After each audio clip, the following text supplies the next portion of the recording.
Hostage families blocked Israeli roads, demanding government action following Israeli strikes on a Gaza hospital that killed 20.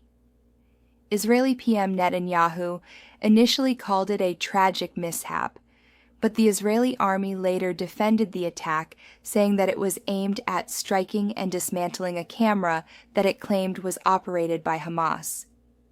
The UN condemned the attack.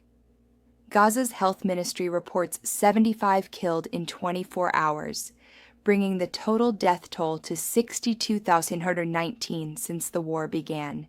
In a stark condemnation, Caritas Internationalis has denounced Israel's siege of Gaza as a machinery of annihilation, accusing powerful nations of complicity.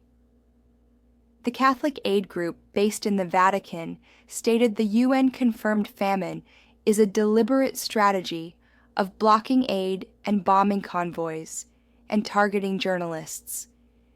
It demanded an immediate ceasefire, unrestricted aid access, and accountability for perpetrators. Germany will not join Canada and France in recognizing a Palestinian state, Chancellor Friedrich Merz stated.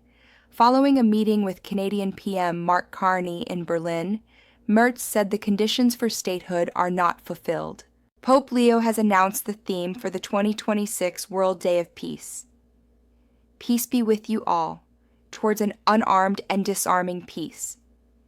The theme calls for a rejection of violence, urging humanity to embody a peace based on love and justice. The Pope emphasizes that this peace must begin with each individual in how they view and treat others.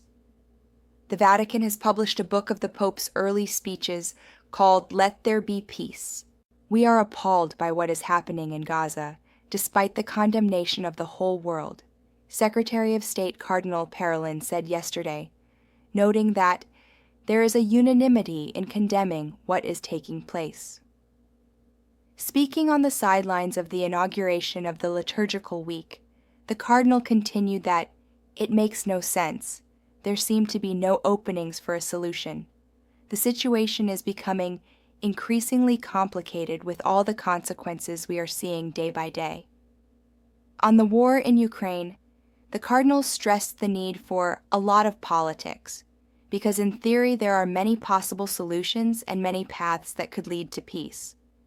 But they must be put into practice, and this also requires dispositions of the Spirit. There is a need for hope for the whole world, Cardinal Parolin concluded.